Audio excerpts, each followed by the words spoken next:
Most of us sense that something's wrong with social media.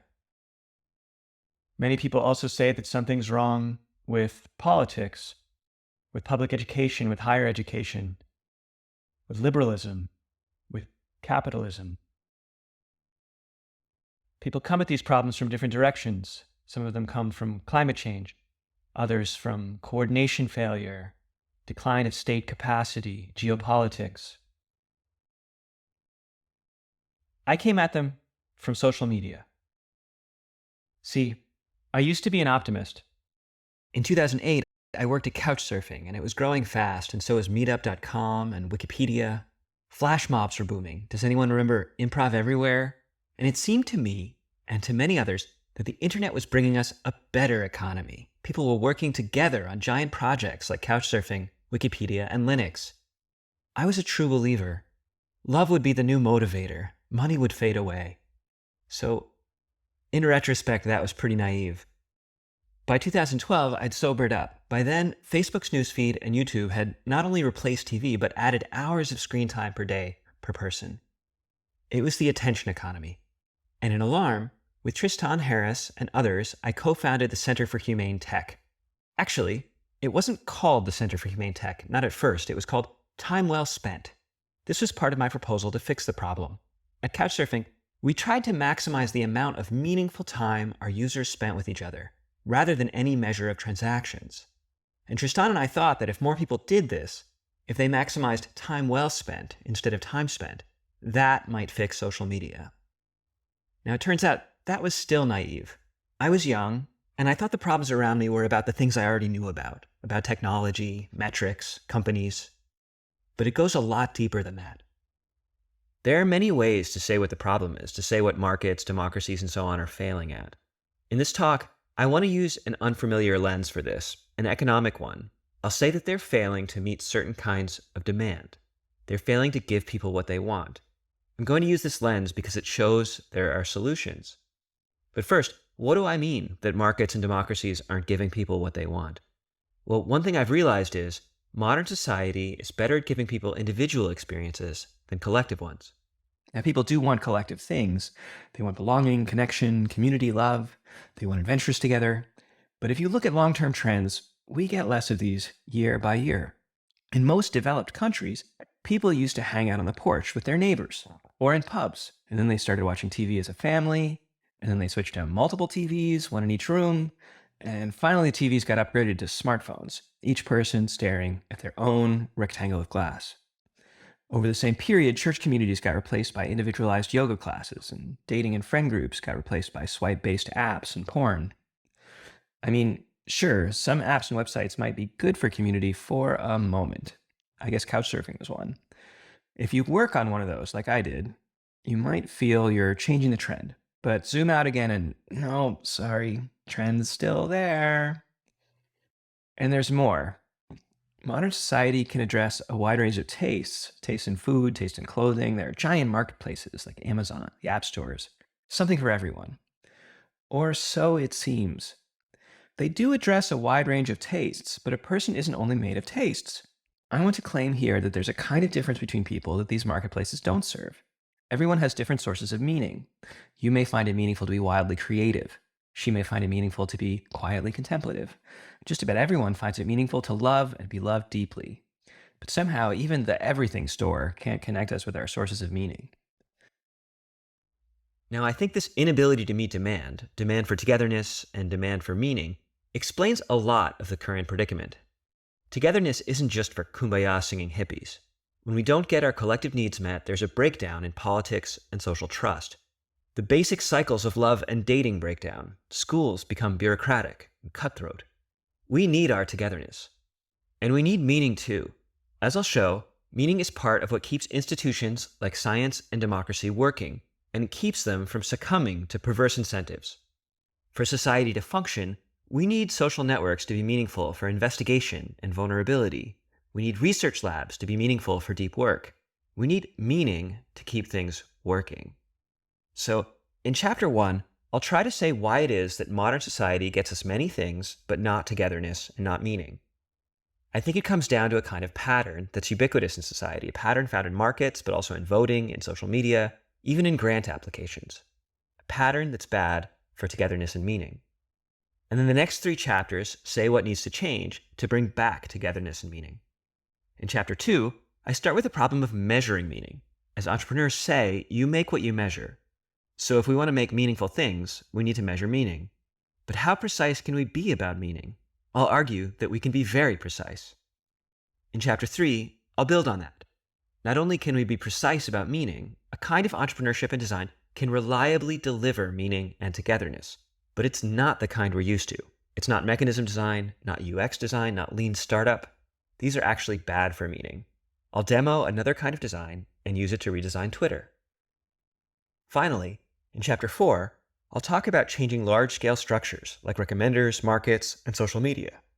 I'll give an example by redesigning TikTok around a new pattern different than existing social media, and I'll make it better for meaning and togetherness. Before I get into it, please note, this is a lecture more than a TED Talk. I've tried to make it as entertaining as possible, but treat it like a lecture. You might want to take notes, pause occasionally, etc. Also, to keep things short, I'll save the credits till the end. This talk is based on the work of other philosophers and economists, but you'll have to wait to see who. Finally, if you're watching on video, look for an icon in the upper right.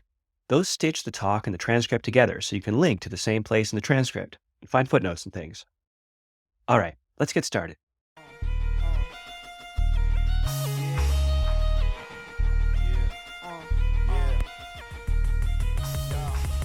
To get into it, I want to start with 2 ways to think about daily life.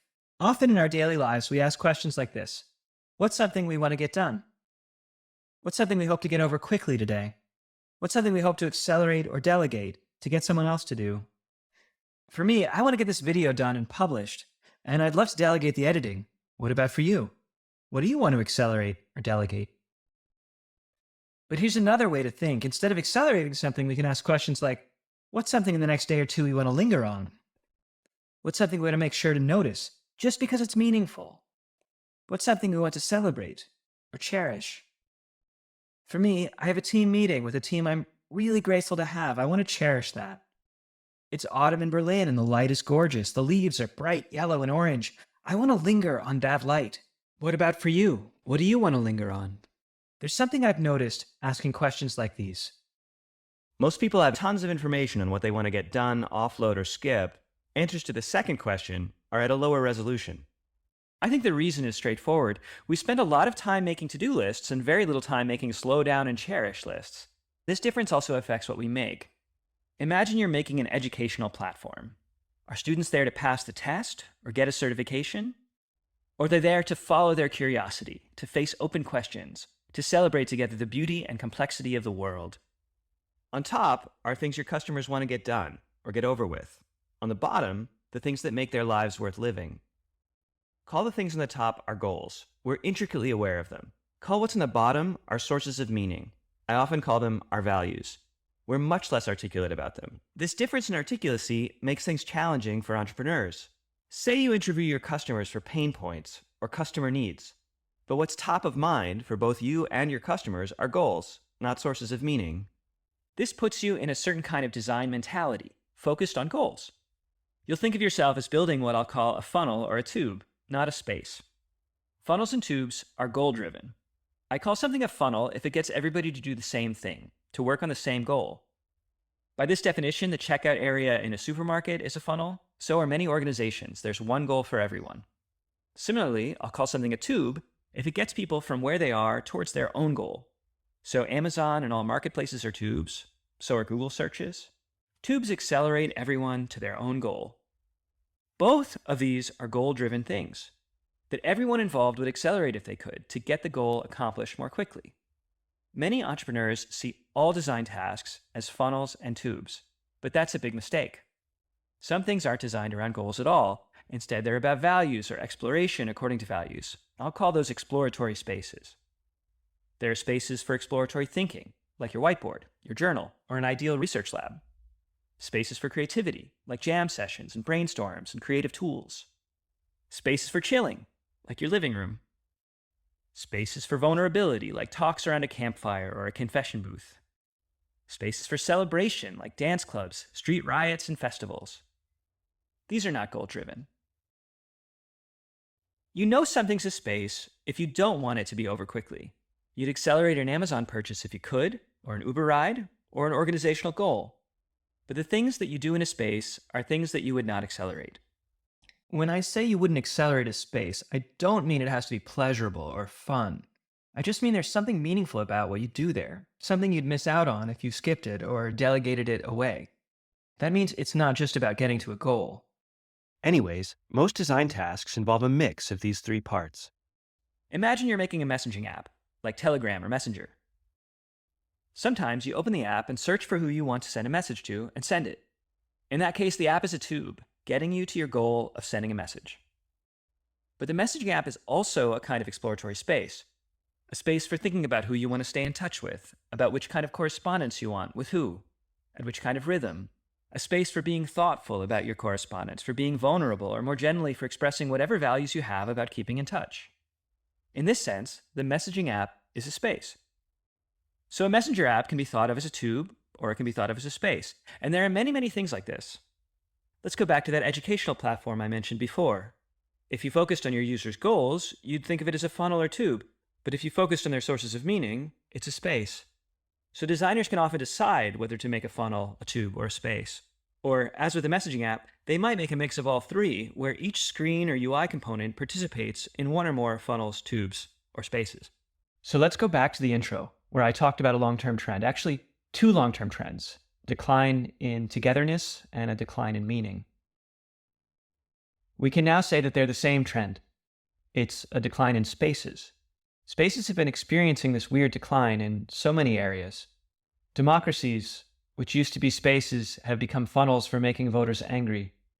Education has become a career funnel. Research labs have become citation funnels. And I'm going to tell you why. I'll tell you in two parts. First, I'll cover an initial mistake, which we made long ago, which kicked off the decline in spaces. And after that initial mistake is clear, I'll lay out some further events which made the problem even worse. So, what was the initial mistake? We made a deal with the devil, a deal that makes funnels and tubes cheaper to organize, but spaces more expensive. So, once upon a time, people were embedded in social networks, informally providing things to each other. They didn't think of themselves as entrepreneurs or content creators. They just did things with their friends. Here's Margaret. She's cooking for her two friends. They'll have a dinner party. Sandra over here is suggesting a game to play with two friends, and William's writing a poem and organizing a reading. They're space makers. But there are problems with this setup. Only Margaret's friends get to enjoy her cooking, and only Sandra's friends get to play her game. William has a small audience, even if he's a great poet. In this early society, none of these offerings are scalable, and there's no competition, so excellent work can't rise to the top, and the whole thing is awfully undemocratic since everything is open only to friends. To get out of this situation, we made a deal with the devil. We reorganized things. Now we have individual suppliers, individual consumers, and the consumers can find the suppliers they want. In every case, there's a pile of strangers and there's some kind of professional that spends just a short time with each of them. So Margaret's now a restaurant owner, Sandra runs a game-playing event, and William's a poet and content creator. Their offerings are now widely available. They serve people at less cost. More people eat delicious food and go to events. Also, different suppliers in the same category can compete, so excellence rises. Margaret's cooking and Will's poetry get the acknowledgement they deserve. We wanted something democratic, scalable, and excellent surfacing, and we got it. But we paid a high cost.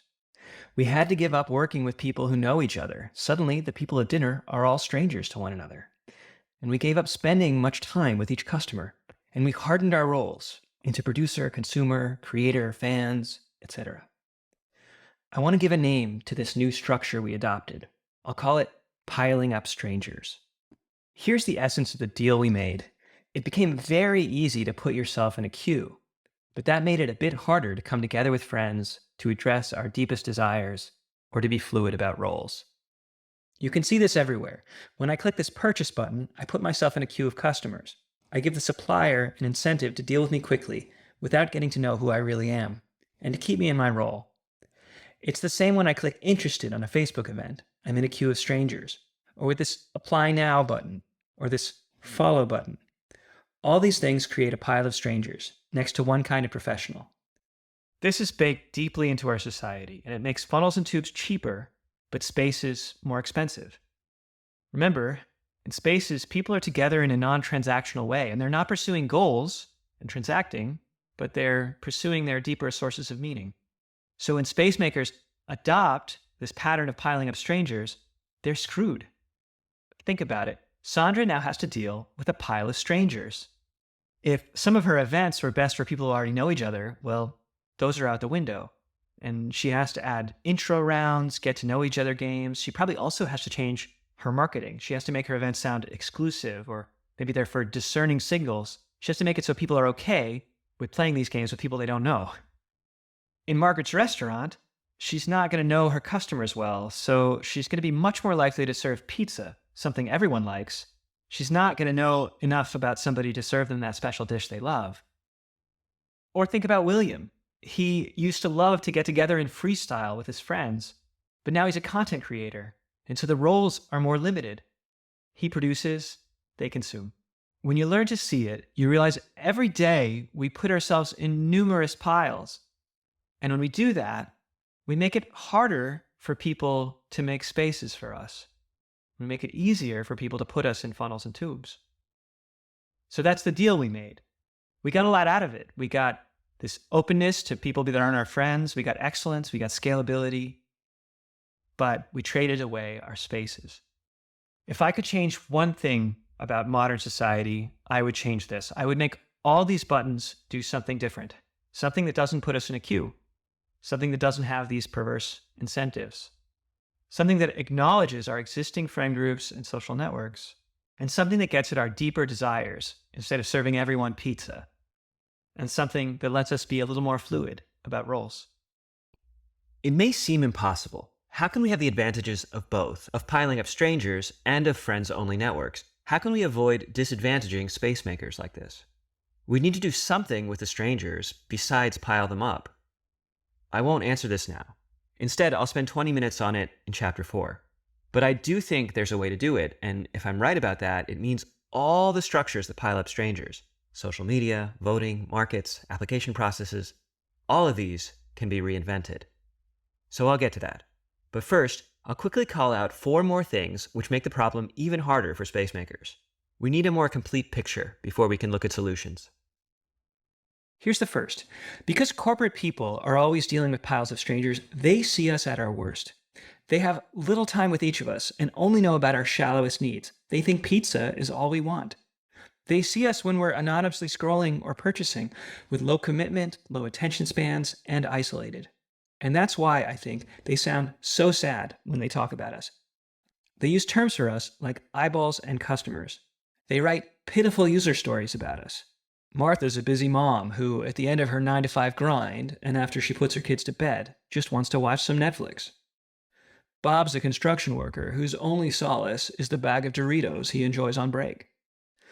I call this attitude corporate disdain, and it makes it much less likely that corporations will make spaces. Here's another one. Another thing that's warped by piling up strangers is business practices. Funnel and tube entrepreneurs are mostly the ones succeeding. So best practices, the ones taught to entrepreneurs, are the best practices for funnels and tubes. Your user research, your customer surveys, your product metrics, all this will be about measuring for funnels and tubes. How quickly are you getting a customer towards their goal? How many transactions are you driving? Or look at the 2 most popular design methods, UX and incentive design. These design methods are corporate disdain made into a practice. They're all about moving people along through funnels, smoothing out their experience, reducing choice, or incentivizing or entertaining them along the way. So if you're a space maker, every process you inherit pushes you to make a funnel. And here's another thing. It's not just corporations that have this problem of disdain for users. Sometimes that disdain gets baked right into algorithms, or more precisely, the disdain is baked into the data the algorithms get trained on. A recommender system used by social media sees us mostly alone, mostly in a consumption role, and mostly interacting with funnels and tubes, not spaces. So the profile that recommender system will make about us is about what we click on alone, not what we click on if we were together with friends. And it's going to be about our shallowest desires, since these systems won't be sensitive to things we need dialogue or introspection to draw out of ourselves. So these systems increasingly decide what we pay attention to, what we download, what we buy, even who we meet, but they're unlikely to recommend spaces. That means that even if you develop a good space using your own made up business practices, the recommender algorithms won't know to recommend it. Let's move on to the psychological and cultural effects. Without spaces, life is just hurrying from one thing to the next. Everything wants to be accelerated. Eventually, you might forget you have the option to make your own life meaningful, and begin to think you'll only have spaces when you're rich or when the world's reformed. For now, you've got to be hustle maxing, crushing it, grinding, up and to the right. You come to think of meaning as a thin, vague layer of purely personal paint, irrelevant to the hard facts of reality. This gives us a way to answer another great puzzle about the modern world. Why is everyone so fucked up? For instance, if feeling feelings is a natural human thing, then why are so many people disconnected from their feelings? Why are so many depressed or anxious? The idea that life is meaningless is closely connected to the idea that emotions are meaningless, that they're biophysical phenomena due to fluctuations in brains or hormones. That disbelief, plus the fact that everyone is hurrying around without spaces, makes it unlikely that someone will feel their feelings. I think it's also why everyone has all this childhood trauma. It's kind of odd when you think about it that there's so much trauma in modern societies. Life events are objectively worse in other places and from earlier times. But bad things happening isn't enough to cause trauma. Trauma happens when bad things happen and when there are no spaces, no togetherness to feel through things when they happen, or when no one believes feelings point to values and need space. So even when modern life gets cushier, trauma can get worse. And finally, all this ends up affecting politics, because it affects our vocabulary, the terms by which we speak up for ourselves. We stop being able to advocate for meaningful things. Say you're talking to a scientist or a school teacher or an elected representative. Over the past decades, their job keeps changing. Their work is less and less meaningful. Their school or research lab or democratic process, it used to be more of a space, and now it's more of a funnel. But they can't say what they lost. So how can they fight those changes?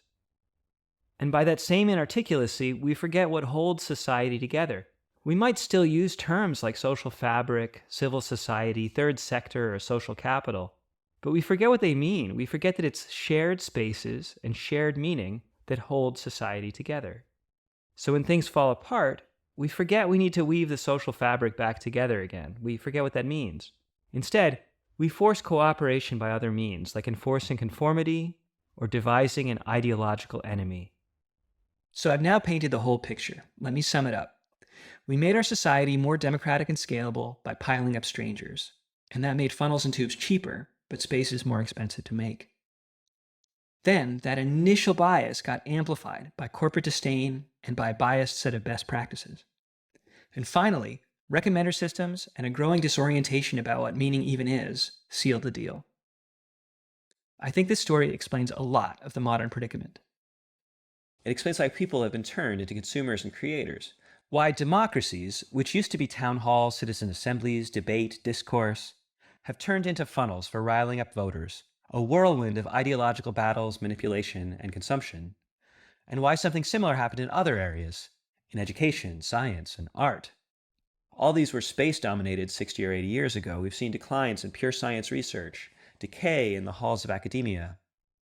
These were supposed to be spaces for debate and exploration, and they've turned into funnels to ram citations, get tenure, etc. In fact, we find ourselves increasingly in a world of endless funnels and tubes. Another way of saying that is life feels more and more like bureaucracy. Every encounter becomes about getting something done and moving on. Sometimes it's your own goals, sometimes other people's.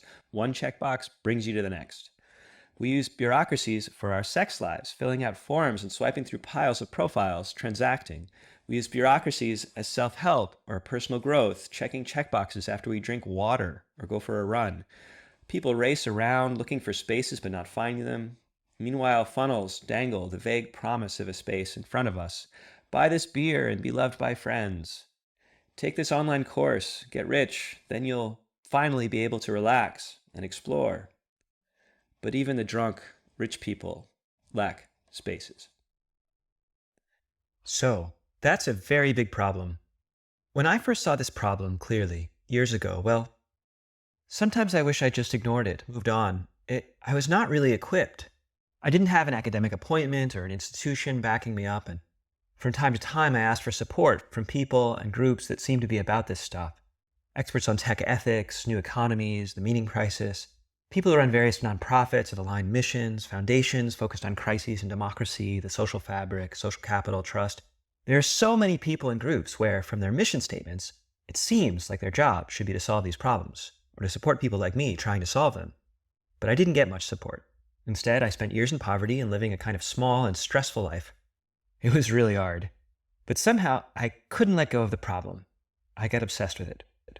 And I did make some progress, and I'll go through it in the rest of this talk. In the next chapter, I'll take on the grind set, the trauma, and the corporate disdain. In chapter 3, I'll conjure some business methods that work better for space makers. In chapter 4, I'll take on recommenders, and I'll also try to solve the root of the problem and find an alternative to piling up strangers. Yeah, and we run it right past them. Take out the magic that these muggles can't fathom. They don't understand, they just caught in the rhythm. But it's a new day, let's Harry Potter the system. Like, stay running right past them. A saying in business is, you make what you measure. And what it means is, as businesses grow, they have to summarize information into metrics or reports in order to make decisions. The CEO or the executives, they get summarized information like, how many sales did we make in Europe? Or how many people returned our new product and asked for their money back? The larger the business, the more things need to be summarized. For that reason, the particular numbers that get measured are very important. We want to make spaces, good spaces, meaningful spaces. If we want to do this in a scalable way, we need to be able to measure meaning. This, it turns out, is currently impossible, and that's why things tend to get meaningless as they scale. This is one of the most important ways that business methods are biased towards funnels and tubes. Say you run a bar, and you want it to be a good space for people to relax and connect with friends. So you try to measure whether the bar is a good space for that. You could measure how many beers you sell, but you might actually sell more beers if people get less engrossed in their conversations. You could measure how many people come through the door, or how many monthly active bar visitors you have. But that might be more a result of location or marketing, and less of a sign of a bar being good for connecting with friends. The situation gets even worse if it becomes a network of bars, if you have to run it like people run startups or cities, using a metrics dashboard. How can you monitor remotely which bars are good spaces? Here's an idea. People often smile when they're relaxed and connecting with friends. You could put up cameras, get a machine learning algorithm, and measure smiles per hour. But the most efficient way to ramp smiles might be a funnel that gets people smiling. The local franchise might bring in a comedian to up their score. Does that make it better for connecting with friends? The situation gets even worse when bars in the network compete with one another for smiles. Things might get dystopian. Some bars put a drug in the air to make people smile. Other bars make a rule that people who bring non-smiling friends, they don't get invited back. Or the people who do bring smiling friends get half price, and now there's a social expectation of smiling, rather than genuine connecting with friends. Or the same thing can happen in a more subtle way. Maybe there's a selection effect. People only bring their happiest friends to the bar. Eventually, it becomes high status to be smiling all the time. The self-help industry gets in gear with courses on how to be happy at bars. The core problem here is that being a good space for people to relax and connect with friends is vague. And because it's vague, we end up finding more precise proxy measures, like smiles or beers or monthly active visitors. Those new measures are clearer, but they don't correspond exactly with what we care about. And these proxy measures also end up being manipulable. Actually, it's easier to explain this as two kinds of manipulation. One happens when our metric is behavioral. Our behavior is never really what matters to us. We can always be forced into behavior, pressured socially, or a funnel could be created to drive behavior in a way that doesn't really capture how we want to live. In the most extreme case, our limbs or bodies could be manipulated. Most of us would not want to live inside a body manipulated, even if it were manipulated to do the right behaviors. That proves that behavior isn't what matters. So behavioral metrics can always be coerced, and they're also never exactly what matters to us. But there's another problem. People's psychologies are also manipulable. Imagine you don't have a behavioral metric, but instead one about a kind of feeling you want people to have, or a goal, or a desire. But say you make that feeling, goal, or desire seem pro-social. You create a social norm that says, this is how a good person should be. Like, a good person should want to get fit, should want to be honest, should open up, be vulnerable, be strong. Using this tactic, you can also manipulate people into non-behavioral things like desires, goals, or feelings. So we have behavioral manipulation on one hand and psychological manipulation on the other. The fact that we call these things manipulation indicates that there's something deeper that we really care about, something deeper that these manipulations pull us away from. And that deeper thing must not be behavioral, and it also can't be a desire, goal, or feeling, since these are manipulable too. But what could there be besides behaviors, desires, goals, or feelings? I struggled with this question for many years. It's really deep. It took years of reading to solve it. Here's some papers that helped me figure it out. These are by Amartya Sen, an economist who won the Nobel Prize. And these are by philosophy professors Ruth Chang, Charles Taylor, and David Valliman. In the end, based on all this reading, I came up with these values cards. Imagine you're making a space for vulnerability, or an exploratory app for creativity, or maybe you're expanding a network of farmers markets, and you want to make them good spaces for people to explore localism in food systems. These cards drill down on a vague word like vulnerability, creativity, or localism. People care about distinct kinds of vulnerability, and you'll pick one or two to focus on. The values cards aren't exactly about behavior, and that's good, because behavior isn't really what we care about. It's just a proxy for what we care about. The values cards are about what comes right before behavior, what we do internally during a choice, what we pay attention to. See, one key idea that I got from my reading is that values show up when we make choices. They show up in our attention. If you care about something, you'll pay attention to it during a choice. So the center of each card tries to capture what a person pays attention to and chooses by when they have a source of meaning. What we care about is being able to make decisions in a certain way. We care about what we can attend to and choose by within a space. The idea of freedom or choice is a key part of what we care about. It's kind of the opposite of manipulation. But the freedom we care about is not abstract. It's the specific freedom, the freedom to attend to and choose along specific dimensions. The middle part of the values card lists those dimensions that are part of a value. That's the central thing in the values cards, and it deals with behavioral manipulation, but it's not the whole story.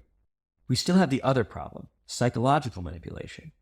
Psychological manipulation might still cause us to attend to things or choose in ways that wouldn't otherwise matter to us, so the values cards need to address that problem too. First, someone who's being manipulated to choose in certain ways will generally have a sharp reason to choose along certain dimensions, to fit in with a group, or to please that person, to be a good person, etc. The way I see it, what you have in that case is not a value, but a goal. Usually a goal to comply with a social norm. Our true values aren't about concrete outcomes like that. They're more about a general picture we have of the good life. There are many benefits to living that way, none bearing most of the weight. So we check this with the bottom of the values card. There, we give some of the diffuse reasons that make it a true value. We say, this is how life gets when you live by the value. And a person doesn't count as having this value if they have a sharp motivation instead of these diffuse motivations. And secondly, we only count a person as having the value on the card if the card connects to real, meaningful experiences from their life. The cards are supposed to represent something that's already been personally meaningful for a participant. This is another protection against psychological manipulation.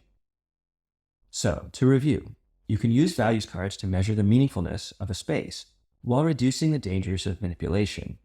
You can do this by checking three things. First, check that the middle part of the card matches their attention and choices. Second, check that they have diffuse reasons to attend to those things, like those at the bottom of the card, not sharp reasons. And finally, check that they can connect the value to meaningful experiences from their past. If you do all three, your metric is much harder to manipulate. So that's values cards. They define a value or source of meaning, we use these terms interchangeably, in these two parts, and give it a name. To show the power of this, consider these two kinds of creativity. Let's say you're into this kind of creativity, about having a lot of exciting ideas which build on each other, usually together with a brainstorm buddy. To practice it, you need to attend to certain things, for instance, to finding the right conversational rhythm, the right kinds of reactions, and the right companions. Contrast that with this other kind of creativity. If you value this one, you'll focus on different things, on your longest lasting curiosities, on how you can study them over time, and where to pursue them deeply. Even though these are both kinds of creativity, they call for very different designs. Let's say Bilal is really jonesing for the first kind of creativity. He loves creative riffing, and he misses it. He'd be well served by a social environment that makes it easy to find that buddy, or to test different buddies out, and where there's low stakes and a lot of quick thinking. But Florencia here has enough riffing in her life. She's focused these days on deep work. She probably needs a quieter environment, and one where the social pairings have much more context. Put Florencia in environment A, and she won't be able to pay attention to those long-lasting curiosities. She won't have a chance to do deep work. And vice versa, put Bilal in environment B, and he won't be able to find someone to brainstorm with and do creative riffing. That's an important fact. The attentional paths that are written on these cards let us differentiate one kind of creativity from another, one kind of vulnerability, and one kind of localism from another. And they let us be rigorous about whether a kind of creativity or whatever is happening in our designs. It's simple. For a value to really be happening, people must be attending to what's on the card and choosing by it. If in your space, people can attend to these particular types of things and make their choices by them, congratulations. People are able to live by their value within the space you made. It's eye-opening to find out the sources of meaning for the people around you. One way you can do that is by asking about the spaces they need in their lives. What spaces are responsible for their most meaningful experiences? What were those spaces good at? Another way to learn about them is to look into their emotions. Emotions point to values that are working out or not working out. See, if I'm angry, one way to interpret that is that something important to me, a way I want to live, is blocked. That thing that's blocked, the way I want to live, that can be written as a values card. Similarly, if I'm sad, it may be because some terrible thing has placed me far away from a way I want to live. And if I'm grateful, some fortunate event has brought me in contact with the way I want to live. In each case, the way I want to live can be written as a values card. Whatever I'm feeling, whether it's positive or negative emotion, will point to something important to me, something that can be written as a values card. Making these cards and finding values and feelings, these are two of the best ways I know to get clear on your own values and the values of the people you love. Once you connect emotions and values, you see clearly how your own sources of meaning get expressed or suppressed in your own life. Your understanding of meaning sharpens right up. You can also do this with people around you. Talk to them about their feelings and what's meaningful. You'll start to get a glimpse of what I call the universe of meaning, the space of all values, everyone's sources of meaning altogether. A key fact here is that the collection of all values is smaller than some other collections, like the collection of all goals or the collection of all preferences. Let me show you what I mean. Consider the collection of all goals. It includes many far-off goals, goals like get rich, like Elon Musk, or goals people only have because they hope they'll lead to something good later, goals like impress so-and-so at the bar. Values aren't like that. Values cards refer to things you've actually paid attention to in choices, in which you found meaningful to pay attention to, so you've already had the experience of values. Far-off goals may relate to our values. Maybe we think accomplishing them will bring us closer to them. For instance, maybe we think if we get rich, we could finally spend time playing music. And goals may also provide context for values. Someone who finds meaning in visual creativity might set a goal to publish a weekly comic with a friend. The goal, though, is something they haven't done yet, and there's infinitely many of them. But the value is one thing they already know. Something similar is going on with preferences. Preferences also vastly outnumber values, but for a different reason. Actually, for two reasons. First, there are many preferences that are about pleasure, but not about life meaning. Perhaps you love chocolate cake, but a life filled with chocolate cake wouldn't be a meaningful one for you. And second, you may have many preferences that are related to your values, but only connected by a long train of inferences. So maybe you love walking in forests and the way the forest light opens your heart, and you think, if Trump were elected, those forests should be cut down. So you prefer Biden to Trump. Your Biden preference is connected to your walking in forest, heart-open source of meaning. But so are a million other preferences, like the preference for this forest over that, or the preference for having your Sundays free to go for walks. Instead of focusing on these million preferences and goals, we can save a ton of time by collecting a person's sources of meaning. We can cut right to what's precious and immediate for them about being alive, the basic ways of living, choosing, and attending, which they find meaningful, the things they need spaces for. I've found that learning all this, seeing the universe of meaning, making values cards from your emotions, it changes a person. It changed me. Not long ago, I was focused on my goals and fears, including fears of being unloved or worthless or bad. Developing this language of meaning made it clear when these other things pulled me away from doing what's meaningful to me, and I started to put meaning at the center. I've watched many people go through this at the School for Social Design. They come out with a new way to honor their emotions and the emotions of those around them. I saw Adam, Ryan, and Ari gather sources of meaning from their parents, children, or friends. And they started to admire these people for sources of meaning they hadn't seen before, and also make new kinds of space for them. I've even seen long-standing arguments evaporate when people see the sources of meaning behind them. They're inspired instead of angry. And I've seen people come to agreement about what's meaningful and change their lives. I saw Wiley and his wife change cities, jobs, and lifestyles. I've seen teams completely change their products. They put their own sense of meaning at the heart of what they build, in place of functionality or efficacy or some numerical model of impact. I saw Catherine, Nick, Dara, and Greg redesign their products around the kinds of socializing that they themselves find meaningful. People also change their impressions of customers. They see them as beautiful and values-driven. They stop trying to smooth out flows, incentivize, or entertain. They no longer have corporate disdain. And finally, they advocate for change in their organizations and institutions. I saw Adam, Reese, and Josh change policies in schools, research labs, and companies to protect what's meaningful. I get to watch all this happen when people go through our course. But I think the most important change is that when you put meaning at the center of your own life, it protects you from many of the mindset problems I mentioned in Chapter 1. For instance, you hustle a bit less. When you prioritize meaning, it means exploration and curiosity go first. You're also less drawn in by the attention economy, the doom scrolling, polarization, and internet outrage. You're less drawn in by the consumption economy or by ideological battles. You return to the core social glue of meaning and shared space. We're now more than halfway through the talk. It might be a good time to take a break, do some stretching, high-five your colleagues, or just walk around and look at the building you're in. Here are 2 things you can think about if you want to walk around.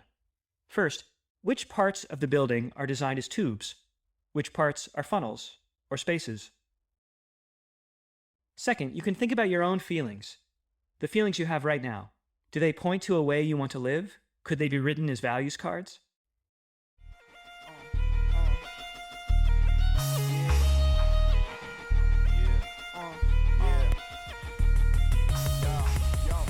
So, we're surrounded by funnel and tube entrepreneurs and designers.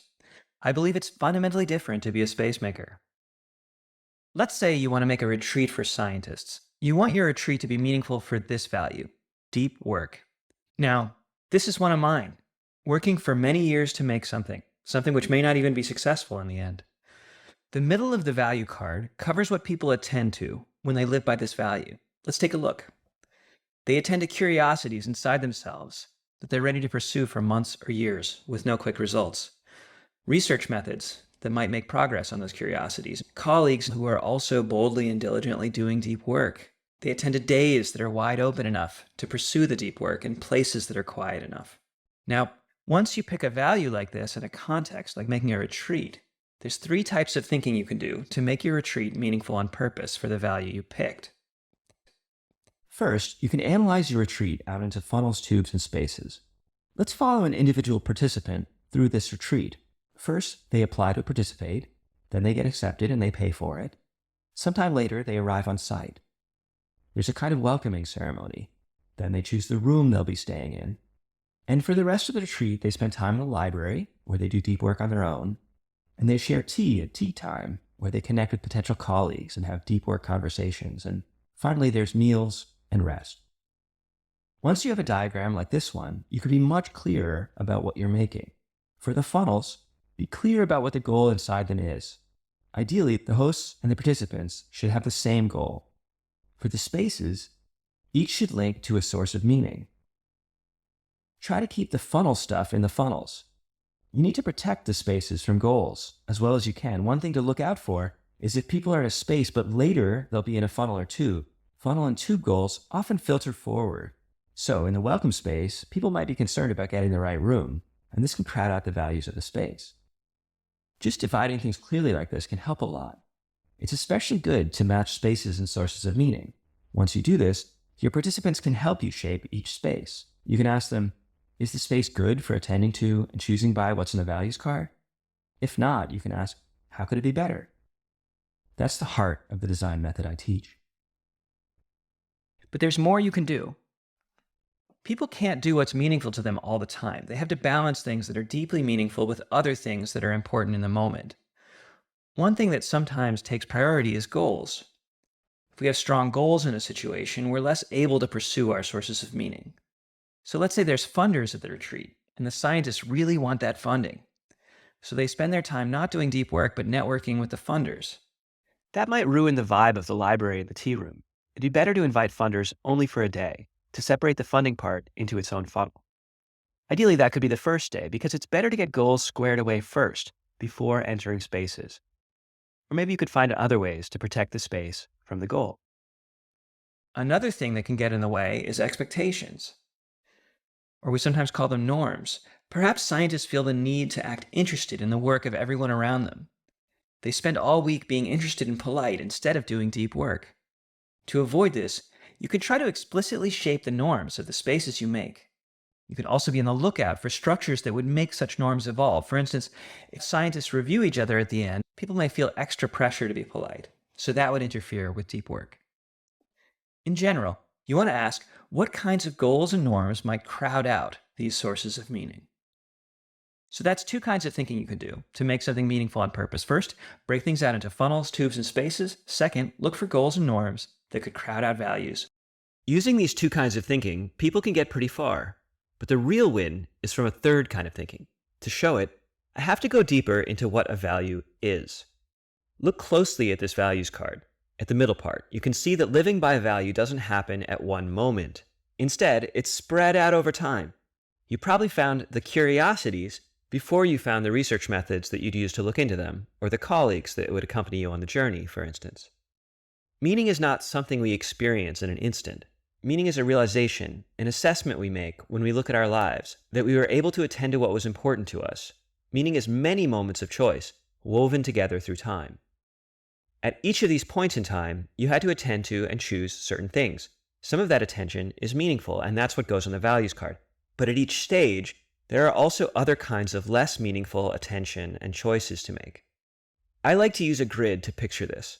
In the grid, time goes from left to right, and vertically, we have different stages of attention and choice. In order to attend to something, you need options to attend to. You need information about each option, and some kind of skill at discerning how to choose. And in order to choose something, you often need to finesse an environment or setup that makes the choice possible, and then take some kind of bold action. So let's fill out this grid. On a typical day, a scientist doing deep work with a team may need to contemplate their research questions, arrange conversations with colleagues, issue challenges to them, and run experiments that they've previously devised. To make room for all these actions, they need skill to arrange their day, and they need to know how to discuss early ideas with their colleagues. They'll also need information about which colleagues are available. But before that, they needed to build relationships with those colleagues, recruit them for regular talks. They needed to choose colleagues by learning what their questions were, learning their conversation style, learning about their insights and diligence. And even once they decided to recruit them, they may have to develop skills themselves to win them over, to have thoughtful conversations, to deliver feedback well, to have their own insights. Before that, they had to change their life so they could live in places and have schedules that support deep work. They had to devise experiments. They had to assess research methods for which would be helpful for their deepest questions. And before that, they had to discover their deep work questions within themselves, find out what their deepest curiosities were, and guess which ones are most likely to last and commit to them. And even before that, they needed to network to show qualifications and to win some kind of job or grant or position to be able to have such a long-term focus. All of this is what it takes to do deep work. The stuff we put on the values card is the meaningful stuff, but behind every meaningful moment is a rich backstory. And any of these things might be hard to do, and that might block your ability to do deep work. For that reason, we call them hard steps. Together with crowding out, hard steps explain why people often can't live by their values. If someone would find meaning in deep work, but they're not doing deep work, it could be that any of these steps were blockers for them. This is one of two reasons that someone might not be able to do deep work. Hard steps often explain why people can't live by a value. And the other thing that explains it is crowding out. If people have overriding goals and expectations that are more pressing than the value. Let's think again about the deep work retreat we want to organize. To make it work better, we could do a little workshop about surfacing your deepest questions and thinking about which ones will last. We could have a special daily meeting where people help each other devise experiments. Before they come to the retreat, each participant could submit a description of their perfect kind of day for deep work, and the organizers could try to help them live that way. In the tea room, everyone could wear a little badge that says what their deepest questions are. This would help people find their colleagues. And there could be coaching for delivering feedback. These ideas may seem obvious, but my experience is that they're only obvious once you've thought through the hard steps. And here's the best part. Once you figure out the hard steps for a source of meaning, they apply across contexts. These same hard steps, the ones that improved our retreat, can be used to improve anything for deep work. To prove this, I'll use them to improve Twitter. Now, this may sound like a joke. Twitter's short posts and feeds are kind of the opposite of deep work, but it's not entirely a joke. I've actually found deep work colleagues on Twitter, and I think Twitter could be even better for that. Here I've highlighted some of the relevant hard steps. I'm going to use them to show a redesign of Twitter. So imagine I'm Andy, and I'm using Twitter, and I see one of my own tweets, but it has this extra box at the bottom asking, "Hey, has your thinking evolved on this topic?" And I think, yeah, it has. So I click the capture button and choose some earlier tweets on the same topic. These tweets are precursors to the more recent one, and together they show a timeline of how my thinking has evolved. I also picked some Twitter users who helped me evolve my thinking, maybe based on who replied to those earlier tweets. And maybe I also typed something about how my thinking has changed, and I post it. If Twitter had this, you'd see these evolution threads as you scrolled, and I think it would help with all these things. When you saw this thread of Andy's, you'd know some of his long-term questions. You'd have a sense of his diligence. I contributed to Andy's evolution, and if I get a notification when Andy posts it, I get a sense that I did feedback well, and I can see that other people did feedback well to Andy too, and learn from them. And finally, if you see people's evolution threads as you scroll, you get a longer-term sense of them, and that might lead to more thoughtful conversations. If Twitter had that feature, probably more deep work would happen because it addresses some of the hard steps of connecting with colleagues and communities for deep work. So, in this chapter, I've walked through 3 ways you can make things meaningful on purpose. First, understand your product is made of funnels, tubes, and spaces. Diagram it out. Second, make values cards. Know what each space is for, and watch out for how goals and expectations can crowd out those sources of meaning. And finally, find the hard steps and try to make them easier. I've made this into a kind of bento box, which can guide you as you design.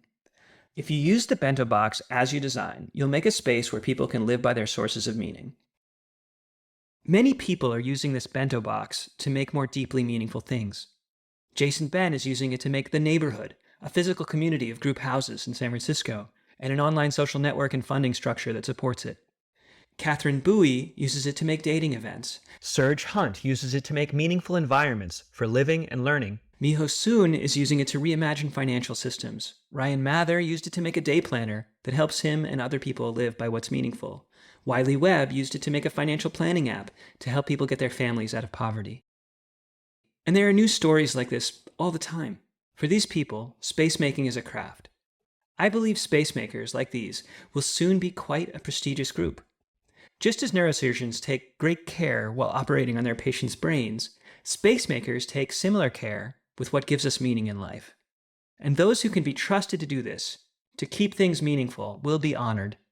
They will be put in positions of great responsibility. They will be trusted to repair the institutions that have been destroyed by funnel and tube thinking, trusted to fix the problems with research, with democracy, with education, and so on. I call forth the space makers. It's your time to shine.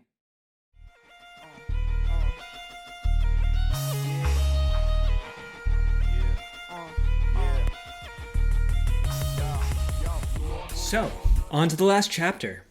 Imagine if many individuals articulated their values, and many space makers made beautiful spaces for them. Imagine a kind of renaissance of spaces. Such a renaissance could only go so far, though, because large-scale systems, like social media, markets, and recommender systems, act by piling up strangers. And because they suffer from what I called recommender disdain, the problem where social media recommenders don't recommend spaces as much as we'd benefit from them. So at large scales, funnel and tube entrepreneurs will remain more successful than space makers. That's not my goal. I don't want space makers to be niche. I want them to be the most successful entrepreneurs in the world. I want the latent demand for meaning and togetherness to be completely unlocked.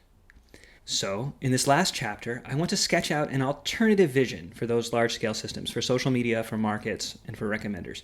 I want to show that they could be deeply changed. I should say up front that I don't have a plan to actually get them changed. To do that would, I think, require a vast cultural shift, like if it became common sense that sources of meaning are what we should organize lives around, and if the public was demanding to reorganize economic, political, and tech systems to suit this, demanding to return spaces to their rightful place. I know, that might be wishful thinking, but if it were true, if the public was up in arms for spaces, we'd still have a question, which is, what should those new systems look like? In this chapter, I want to sketch an answer to that, at least the beginning of one. First, I'll redesign the iOS and Android app stores. In my redesign, they'll still be piling up strangers next to app developers, but at least we'll avoid recommender disdain. And then, second, I'll redesign TikTok so that it doesn't pile up strangers. My hope here is just to convince you that such systems could be made. So, imagine if the App Store on your phone knew the kinds of spaces you are missing in your life. For me, what if it knew I'm looking for physical exploration spaces or intellectual community spaces? What if it could sort apps to help me be more fulfilled? To pull this off, you'd want a database of the most common sources of meaning that go unfulfilled in people's lives, even just a few hundred of them. And you'd want to know a bit about my relationship to each source of meaning. Am I alone with it? Or do I have some friends to share it with? Where in my life would a new space for it fit? Which hard steps are blocking it? At first, you'd want to train the system with explicit feedback. Let's say I had such a recommender built into my phone. Earlier, it recommended this app, Matter, to me because I want intellectual community. Later, it could ask for feedback about how that recommendation went. It could ask, oh, are you finding companions to share your interests? Are you finding research questions you're deeply curious about? It could check in with me about whether Matter's actually good for the source of meaning I have based on what's in the middle of the values card. So, Apple can use this data to rank Matter and to decide whether to recommend Matter or not. But it doesn't have to stop there. We can use the same data to rank Apple's recommender. Here's a kind of report card about how the App Store is doing for me, including all the time I've spent in recommended apps and whether they were meaningful. I can use this report to compare Apple's recommender with others. Is Apple better or worse than Facebook at bringing people meaningful lives? What's great about this is the incentives it creates. The people at Apple would have some pressure to help me find spaces to make good recommendations for my sources of meaning. Those working at Matter would have a similar pressure. All the apps and businesses you reach through your phone would need to serve meaning instead of engagement. Once this stuff is measured, there's a chance to align so much with human values. There could be third parties like insurance companies that reward the recommenders that keep us healthy and fulfilled. And the same infrastructure could be used to align advertising networks, maybe even government services. If governments, tech stacks like iOS and Android, and markets were all accountable to life meaning, that would be a civilizational shift. The centerpiece is this review in the middle. At first, it would need to be explicit. People would need to understand what this data is all about. But later, software could guess our sources of meaning and just have us confirm them. Software could find evidence of us living by our values as we message and interact, rather than ask for explicit reviews. That's all pretty exciting, but I think we could do even better. To get into it, let's go back to chapter 1 when I talked about piling up strangers. We have this older way of doing things, which I call friends only, where you have lasting relationships you can get at people's deeper needs, and people have flexible roles. This is all good for spaces and space making, but these structures aren't open to strangers, aren't scalable, and they don't surface excellence through competition. Then we have this other structure which isn't good for spaces because it doesn't have lasting relationships, doesn't surface deeper needs, and people are stuck in roles like creator and consumer, but it is open to strangers, scalable, and excellent surfacing. What we need is something in the middle. I cannot stress enough how important this is. So many structures in our society pile up strangers. Social media, voting, markets, application processes. If we can come up with an alternative structure, that means all these things get reinvented, a profound societal shift. So let's see what we can do. When I have a problem like this, I often try thinking of something that's not scalable, but meets the other criteria. So let's start there. We need a social structure where there's lasting relationships and deep possibilities are surfaced, and the roles of creator and consumer are blurred. But it also should be open to strangers and surface excellence. Can you think of something like that? There's more than one answer, of course, but here's my favorite one. A breakdance circle, also called a cipher. This is just a circle of breakdancers where one at a time someone goes into the circle and shows off, and everyone cheers them on. Thinking about what makes a cipher work, I think it's three things. First, there's some shared values. People agree that it's good to have technical chops, to find your individual voice, to have a funky style. It's good to surprise people, to explore within the genre, and so on. Second, there's a sense of togetherness. Sure, you could say there are producers and consumers of dance in the circle, but they're in a shared space. They're developing relationships with each other. They don't just have transactional follower kinds of relationships. They're not in a pile. They're peers, mentors. They know each other's names. They hang out. Finally, within the event, there's a shared mission. Of course, people have individual missions of becoming great breakdancers, but there's a shared group mission too, coaxing out the best dancer in each person, egging them on, bringing the vibe to the next level. We can compare the collaborative production in a cipher with what happened if these people were just dancing with their closest friends. Ciphers are more excellent surfacing than just dancing with friends, and they're also more open to strangers. So ciphers have some of the advantages we're looking for. But at ciphers, the consumption isn't separate from creation. Everyone's there together with the same group mission, and deep possibilities are discovered and pursued. New aesthetic values, new styles, new ways of relating, new ways to jam. I'll show another example, something more scalable. Science. Science has a lot in common with breakdance. Look at writing a scientific paper. It travels through a sequence of spaces. Each of them is a bit like a breakdance cipher. There are shared values, non-transactional relationships, and a group mission. Part of writing a paper is bringing together collaborators. Often, a scientific paper is a collaboration between more experienced and less experienced scientists. The paper also gets kind of stamped with the institution you work for, with the principal investigator who heads up your lab. And then you get some advisors. They're making sure your paper uses methods which are easily checkable and common in the field, that you've done your background reading. They also check the relationship between your claims and references. Big claims should either be supported directly with data or argument in the paper, or there should be footnotes attached, linking to support from other authors. Then it goes to some reviewers. Maybe they check the related works section to see if you've engaged with the field. Finally, scientific papers are usually consumed in a group. Academics will present a paper in front of their peers at a conference or in a lab meeting or in a class. Maybe it's acclaimed as groundbreaking or field-defining. So this is a series of groups which cover a continuum between production and consumption. Everyone kind of does both. But there's more production on the left and more consumption on the right. As something moves from group to group, it's produced, refined, discussed, assessed, annotated, etc. My favorite word for this is it's legitimated. By the time it gets all the way to the right, it's a full-fledged, legitimate, published scientific paper. It gets this way by accumulating little labels. Labels like grounded claims and field redefining. They are assessments of quality, and they have to do with the sources of meaning of scientists. This whole system scales in an interesting way. It scales in 3 dimensions. First, there can be many copies of each space here, many university departments, many collaborator groups, many conferences, reading groups. Each, ideally, is like a little breakdance cipher, but for science, with shared values within each group and between them. Second, science scales in terms of the level of polish required of the work. To the left, you can have people just starting out, whereas towards the right, you have the principal investigators, journal editors, people who see more polished work. This structure, and the criteria that's applied by each group, is about surfacing excellence, just like the breakdance circle. Each group can give feedback to the leftwards group and pass its best results rightward. And the third dimension is that the whole pipeline can be duplicated for fields and subfields. Each has its own department at the university, its own journals. Even better, those field-by-field pipelines cross-connect, often getting the right science to the right scientists. And also, like breakdance, there's a group mission. Scientists aren't just in it for themselves, they're in it for science.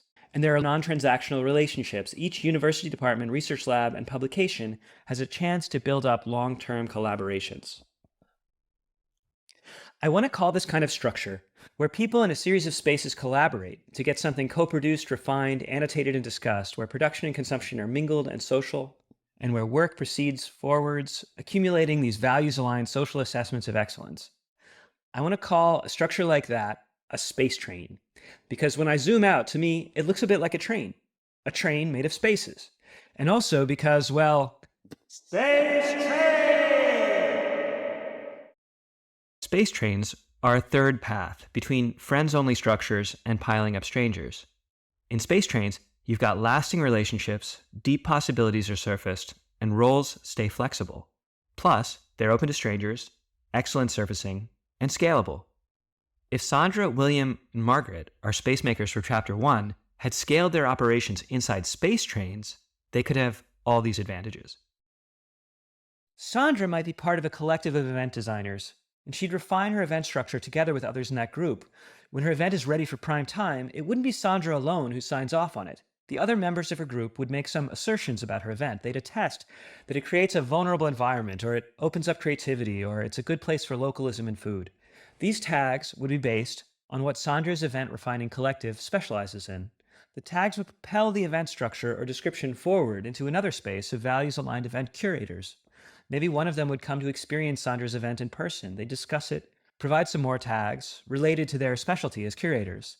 That would propel the event into friend groups who like to experience these kinds of events together. They'd become aware of the event structure and could attend Sandra's event as a group. Here are 3 things to note. Sandra doesn't have relationship rebuilding costs in this model. She doesn't have to do warm-up games or convince people they'll like a bunch of strangers. As her event flowed through the space train, the tags point out deeper alignments among producers and consumers. Some of these tags will point to sources of meaning that people in the space train understand themselves as sharing. And finally, with this structure, new space-making collaborations can form more easily. This can even happen among so-called consumers, groups of friends who need an event for a certain source of meaning. They're well positioned to make their own event if Sandra's events are booked out, just like a group of scientists is well positioned to make their own conference. Space trains can be used in many places. Let's see if we can transform a system that piles up strangers into one that builds space trains. Social media like TikTok has the pile of strangers, creator and fans type of structure. Let's redesign it. First, let's change this page to make it clear I'm in a group. The standard up and down swipe swipes videos, but also now there's a swipe left and swipe right to change groups. And in TikTok today, I'm in this solace and wisdom group, together with this guy, John Green. In this group, we stitch respond to people who are having a hard time and offer them solace and wisdom. Before posting, we pass around our drafts. John's just passed us a draft of his. He talks to a woman who's crying, and he mentions the Emily Dickinson poem, Hope. I love how John's done it, so I select some tags we use in the group to mark out the kinds of excellence we look for when providing solace and wisdom. Alternatively, I could have made some suggestions for John to help him achieve those excellences if he wasn't there yet, but he knocked it out of the park on his first try. Those tags will make the video appear in other groups. It might even be seen by the woman he stitched with. Okay, now I'm caught up on solace and wisdom and I want to post something. Let me move the post button over here so we can tell that it posts into the group. Now I can swipe right to see another group. This is the Programming Languages and Interfaces group, where we demo new programming languages and interface ideas. Oh, Adam Wiggins has something new. I'll watch that later. I've got something to share. Hey guys, I want to give a little demo of a programming language I just invented. I hope the other members will refine it with me or tag it with the excellences that we care about here in Programming Languages and Interfaces. That's my TikTok redesign. In it, I focused on 2 of my interests, but the same tagging and sharing interface could work for dance videos, comedy, etc., so long as each group can sync up on values. I doubt TikTok will make a big change like this, but someone will. All I want to show here, right now, is that it's possible to make a social media structure that doesn't pile up strangers, but creates space trains instead. Stories pass through groups and accumulate labels, and consumption also takes place in groups. In fact, the distinction between creating and consuming is blurred, just like in a breakdance circle. So you might be thinking, if space trains are so great, why aren't they already the default way that things get done? Why is the default structure of social media markets and recommenders one that piles up strangers? I think there are 3 main reasons. First, space trains require that the group inside each space that they sync up on values, on which types of excellence they want to co-produce and curate. Historically, this has been quite hard. It takes communication and introspection. And, as I said in Chapter 1, we've lacked a common vocabulary with which to do it. My hope is that new technology like values cards from Chapter 2 and like large language models can make it much easier to sync up on values. The second reason is that space trains are made of spaces, and recently spaces have been hard to make, so space trains have also been hard to make. I hope the bento box from Chapter 3 can help. It made it easier to make that deep work science retreat, and it can also make it easier to make the spaces in a space train. Take collaborators working on a paper. Ideally, this would be a space for deep work. We can use the middle part of the bento box and look for goals that would crowd it out. Scientists often have to publish a parish to produce many incremental publications, each fairly safe, rather than doing deep work. And scientists also want roles at top universities. They need to accrue citations to get these roles, and that leads to flashy work which gets a lot of attention, rather than deep work. So one thing we'd want in a space train is alternate funding structures, institutional roles, or career trajectories to reduce these pressures. Let's look at another part of the bento box, the hard steps. It's often hard for scientists to find collaborators with similar deep work questions. People rarely publish their open questions. They don't search together for rigorous ways to think about them. A venue to share open questions and helpful methods could help. Online, it could be a kind of public taxonomy like Quora, but for questions without answers yet, and promising methods for them. Or locally, among collaborating groups, there could be a kind of method slam, kind of like a poetry slam, where scientists compete to offer methodological approaches to one another's questions.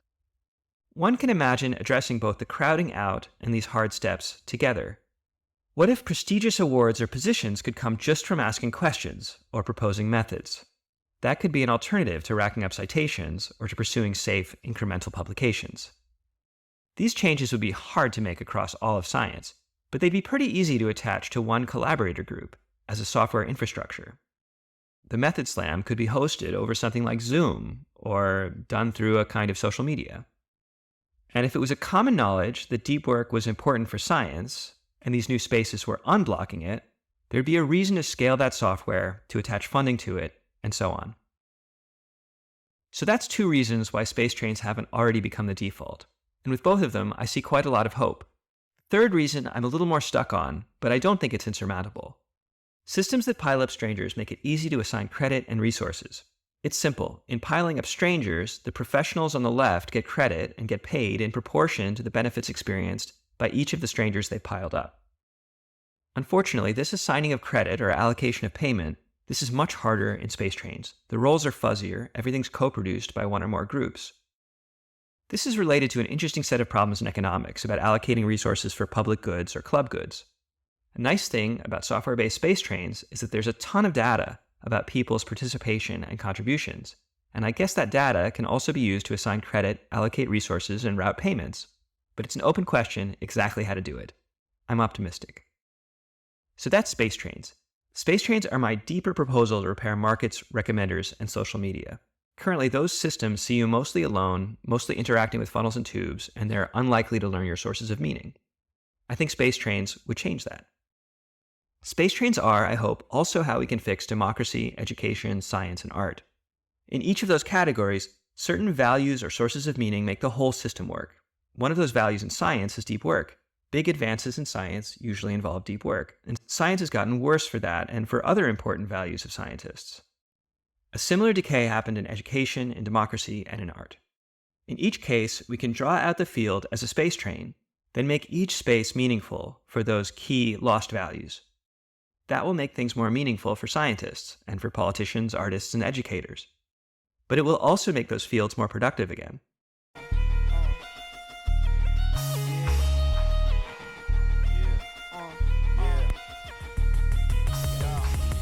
So, that's what I've got. I guess that's enough for one video.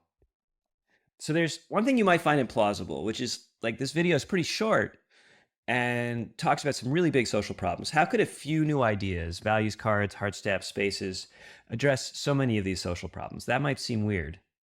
But something like this happens every 100 years. A new literacy transforms society. One factor that limits social organization is what information people can pass around, and this changes over time. In medieval society, few were articulate about their goals or their preferences.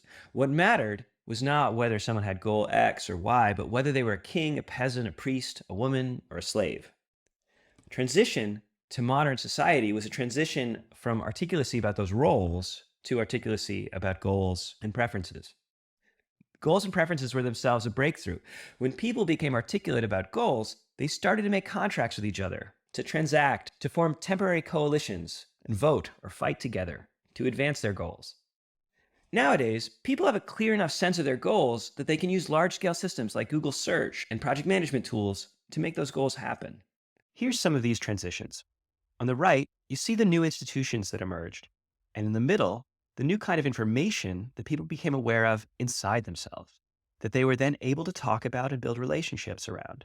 Communicating about this new information helped them see how society could be changed and led to the new institutions. In each case, a new way of understanding ourselves spreads, creates a new vocabulary, and then new large-scale systems get built from that vocabulary. I'll call this the great clock of history, ticking along. Each time this clock strikes a new hour, it involves tremendous effort. People need to learn new ways of interacting, new ways of understanding themselves, and new systems need to be built. This can only happen when the previous systems and ways of talking are breaking down. And guess what? That's what's happening now. The vocabularies we have about goals and preferences have gotten us a long way, but they're straining at the seams. It's time for that big clock to strike a new hour. And when this happens, potential new vocabularies get proposed. Right now, one proposal is a vocabulary about feelings. Another is about oppressions. Neither of these is working out. They don't show us how to rebuild big things. In this talk, I've tried to show how, with meaning articulacy, we can rebuild things, big and small. That means we're at a pivotal moment. It's like right before the American and French revolutions, when new ideas about private household goals, markets, and voting were spreading through the population. So what we're talking about is a massive transformation. Eventually, billions of people will change their vocabulary, their ways of relating. We're talking about the redesign of institutions all the way from local businesses to nation states. This is not something a small group can do. And yet, any kind of change like this starts with a small group. So what would that small group do? So now we're entering the realm of strategy. And strategy is really hard. Without an inspired strategy, a project like this is doomed. Without an inspired strategy, a project like this will be co-opted and made meaningless by market forces. Just like design thinking became a corporate workshop grift, or like social justice became a way to sell M&Ms and Hollywood movies and Pepsi, or like how mindfulness became a way to stave off depression at your boring bullshit job. Without an inspired strategy, a project like this will become a tool of political misdirection, just like environmentalism became a tool for big oil to shut down nuclear reactors, or effective altruism became a recruiting tool for the AI companies, or, to go darker, the way that communism became a tool for Stalin. To defend an idealistic movement from forces like these is really, really hard. And I can't tell you yet exactly how we'll do it. We do have some plans, and we're gathering the best strategic thinkers in the world to improve those plans. Here, in the last few minutes of this talk, I just want to give you a little taste of those plans in their current form. So, phase 1 involves building prototypes and a community with a common vision. This talk begins to sketch that vision, but much more is needed. What will meaning-aligned machine learning look like? What is meaningful, scalable social networking? What about meaning-aligned communities? How specifically will we address the problems in education, in science, in democracy, and so on? To sketch all this out, we'll need conferences, meetups, online forums, full of advocates and researchers working to rebuild society on meaning. And there's prototyping to be done. Imagine your phone asks you about your most meaningful experiences and gives you values cards you can use to connect with others and to evaluate opportunities. That's something we already have working based on a large language model. And we want to use this in an event structure, almost like a church service. Imagine entering a room and seeing everyone's sources of meaning floating around on the walls. You can walk around and learn what's meaningful to the people around you. You can find others who share similar sources of meaning and learn about what spaces support them. And there's so many other prototypes we can make. We can use the same ML model to find sources of meaning of fictional characters, like Aragorn and Frodo, biblical figures like Jesus, social pioneers like Thomas Jefferson. We can automatically find values from books, from role models, from feelings. After articulating this vision and making these prototypes, the next phase is one of rapid expansion. We want to help 1 million people identify their sources of meaning, to discover which kinds of meaning they're yearning for. I believe this can be an incredible experience for them, and that it will unlock tremendous demand. Once people understand what makes their life meaningful, they'll want to drop the bullshit and focus on the meaning. After unlocking that demand, we can link those 1 million people into an ecosystem that helps them do just that. What would such an ecosystem include? Well, I think it would include thousands of space makers, people who use the bento box to design or to monitor meaningful spaces. It would include novel approaches to AI. There'd be meaning-aligned recommender systems for these meaning-driven people. There'd be other kinds of AI models aligned with sources of meaning. And I guess this ecosystem would also include a marketplace, something that matches meaning-driven people and the spaces that will support them, and allows the exchange of money but doesn't turn everything into a funnel. Maybe it will use an insurance model rather than direct payments. So, meaning profiles and an ecosystem. You can view this as a technical project, but you can also view it as a cultural transformation. What are we doing with the profiles? We're helping people change their self-understanding, to reorient their lives and senses of self around meaning. And what are we doing with the ecosystem? We're changing our sense of how society should work, how businesses and people should fit together, how people and people fit together. What's sometimes called the social imaginary. This is a new mythical structure for society, a new story to tell ourselves about who we are, where we belong, and how we get along. My colleague, Ellie Hain, is all about articulating that new myth. She has a talk, much like this one, but focusing on myths and movements that you can watch on our website, rebuildingmeaning.org. At some point, as this expands, we're going to run into conflicts with business as usual. People will want to co-opt our efforts. Parts of the consumption economy will be threatened by the emerging meaning economy. There will be political battles over resources, policies, and attention. Here, that new social vision will be very important. The more people take it in, the harder it will be to fake the meaning economy. Also important will be robust metrics and auditing structures so people can see where the real meaning economy is happening and where it's being faked. Report cards like the one I showed in Chapter 4. By then, we'll have inroads in academia. There will be renowned professors, think tanks, and policy people. And to support all this, we will hopefully have amassed some economic power. There's already a school for training space makers, the School for Social Design, and an open source textbook. That school could partner with boot camps, accelerators, funds. There could be incubators for space-based startups, and a kind of meaning mafia will form. This will eventually translate to a broad social and political movement, but such a movement will need to be more robust against co-option than, say, effective altruism or social justice has been. We don't yet have a concrete plan to pull this off, but there are some unusual techniques for managing status and power in a community that we're excited to try. I've just sketched a hard road ahead, but I believe it's the hot path to restoring social trust, repairing democracy, science, and education, reducing hustle and ideological warfare, to creating corporations and recommenders and other structures that people can trust with their lives and data, and to creating a society that has less trauma, less manipulation, more meaning, and more togetherness. So let's do it. But can we do it? You might be the difference between this happening or not. Here's 2 ways you can help. First, if you know someone, or if you are someone we should work with, contact us. There's a link at rebuildingmeaning.org. And second, help this material spread.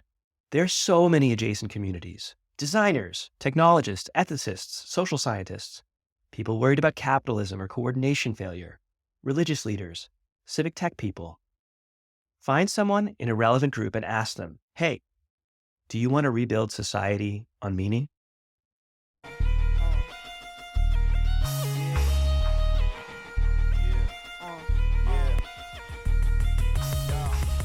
All right, it's time for some credits.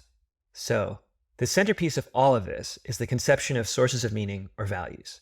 And here, my work descends very clearly from that of 2 philosophers. First, Charles Taylor. I recommend 2 of his papers, The Diversity of Goods and What is Human Agency, and his books, Sources of the Self and Ethics of Authenticity.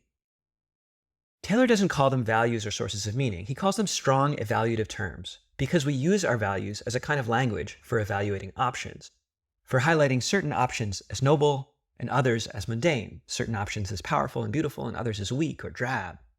Taylor doesn't put it exactly this way, but this amounts to paying attention to different aspects of a choice. The other philosopher I've built on is Ruth Chang. She goes into more detail than Taylor on how we use these evaluative terms to make choices, and how sometimes our choices lead us to develop new evaluative terms. She does call them values. I recommend her papers, Putting Together Morality and Well-Being and All Things Considered, or her book, Making Comparisons Count.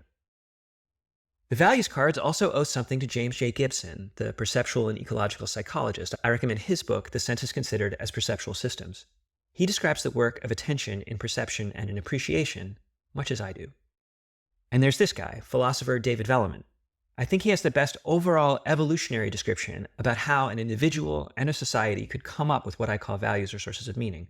why, if you were building a community or society or even just planning a life, the agents in those communities or doing that planning would tend towards being agents which developed values or sources of meaning.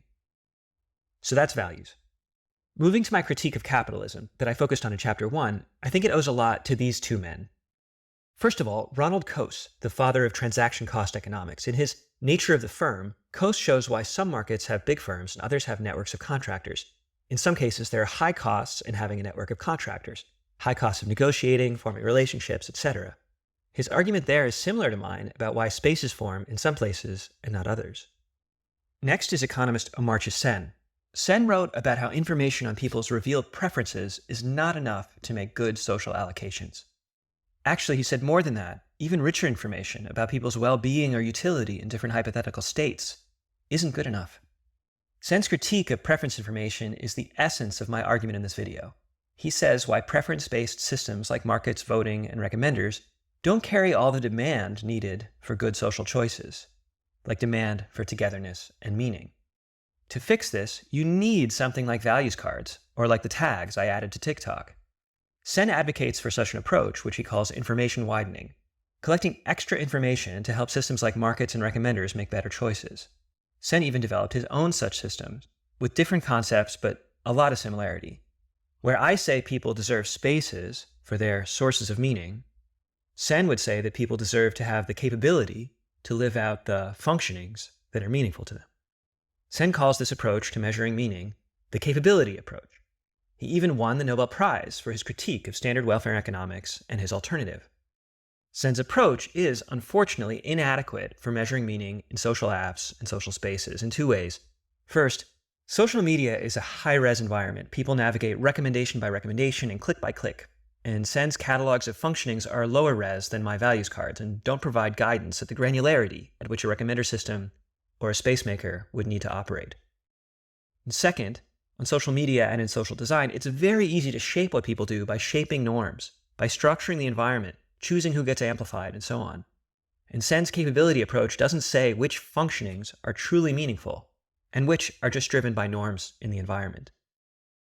It's too bad that the capability approach is inadequate in these ways, because Sen, a Nobel Prize-winning economist, would have been a great person to push forward this revolution. Better in many ways than me, or Ruth Chang, or Charles Taylor. But I guess we'll have to do. And finally, all this work descends broadly from models of bounded rationality, embodied cognition, and neo-pragmatism, especially in the theory of choice. Someday I'll write a full intellectual history of these ideas. Okay, now let's move over to the left side of the page. These are people I worked with developing all this. First and foremost is Ellie Hain. As I mentioned above, we need top political and business strategists to avoid getting co-opted in various ways, and she'll be one of those. Ellie plans to build this into a movement that stays focused, beautiful, diverse, and strong. Below that is Ben Gabai and Sam Oshinake. Ben and Sam were the lead architects of the School for Social Design. Ben still trains most of the space makers and continues to develop the pedagogy we use. I wouldn't have any confidence in any of this if Ben hadn't figured out how to teach it and test it. Below that is Anne-Lorraine Zelk and Nathan Vanderpool. Anne is also one of the teachers at the school, and Nathan was a teacher earlier. But more importantly, Anne and Nathan were the very first two people I trained in these techniques before I had any kind of curriculum. We'd just get together and play games and have discussions about values and emotions. If I hadn't had them in my life, none of this would be here. I'd also like to thank earlier teachers at the school, Shelby Stevens, Catherine McConaughey, Marina Grun, and Jacob Volsky. But more than anything, I want to thank literally hundreds of students. I started running this course, teaching this stuff in 2017, but I didn't then have all the methods in this talk. I found them by trying and often failing to help hundreds of people make spaces. Mostly people who paid to take the course, people from Facebook, Khan Academy, even.com, Google, Mozilla, and countless startups. They came with their toughest social design problems, and mostly, except in the last year or so, they left with mixed results. The methods were clunky, or even once the methods were good, the teaching was so-so. Only after 4 years of work, sometime at the beginning of 2022, was everything shipshape. The methods, the pedagogy, the teaching organization, mostly thanks to Ben and Sam, who I mentioned above. In the meantime, I took people's money and delivered mixed results. I hope they'll forgive me, but I don't know how else I could have done it. Anyways, To my former students out there, thank you. You took one for the team. And I hope that collectively, all who benefit from this work, including me, can make it up to you, who donated your time, your design problems, and your money to make this what it is. And lastly, I'd like to thank people who helped specifically with this talk. Andy Matuchak, one of the most thoughtful, friendly, and charming people I've ever met. Aviva Vadya, one of my favorite people working on the future of social tech. Brian Christian, who literally wrote the book on AI alignment. Morgan Sutherland, who really pressed me on questions I didn't answer in early versions. I probably wouldn't have survived to finish this talk if it weren't for other new team members that have been showing up recently and giving me new hope. Lily Lamboy, Ivan Vendrov, Ryan Mather, David Glass, Parthiv Shah, Joel Lehman, Ryan Lowe. I also want to thank Brett Victor. He helped a ton with my previous talk on these topics, which was called Is Anything Worth Maximizing? And Patrick Collison and Stripe, who funded that previous talk. I lived off that grant for a surprising amount of time, and that's when I did most of the reading described above. Without Brett and the grant from Stripe, I wouldn't have had the ambition or the time to take this on. And finally, thanks to my housemates and my girlfriend Florencia during the years I worked on this. Living off €1,000 a month, no traveling, careful with every expense, obsessed with these intellectual things. That meant that there were many people and many things I didn't take proper care of, and I'm grateful and apologetic to those who tolerated me during that time. That was a short credits page. At some later point, I'll make extensive footnotes available and maybe even run a book club. In the meantime, I do have a textbook online. It's called Values-Based Social Design, and that has a bibliography. And you can also go through the course that Ben, Ann, and I run together at the School for Social Design, sfsd.io. In any case, I hope to meet you and see you soon.